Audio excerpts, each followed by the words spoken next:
Allô? Je me permets une petite parenthèse ici, une explication supplémentaire en réalité. Alors, lorsqu'on va, par exemple ici, vouloir compresser le dossier.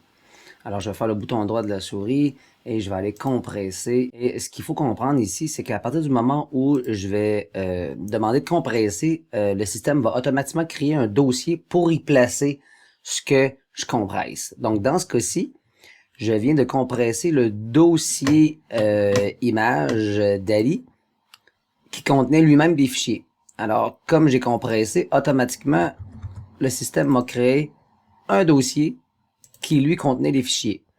Donc, on comprend que, par exemple, ici, je vais avoir en réalité, si je dépose le dossier zippé, un sous-dossier, pardon, inutile.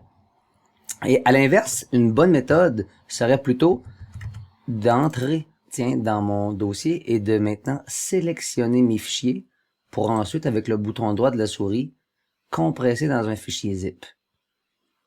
Et là, maintenant, ce dossier, qui est aussi un dossier zippé, ne contient que les fichiers, dans ce cas-ci, les images que je souhaite avoir. Donc, j'aurai en réalité un sous-dossier qui ne sera pas présent.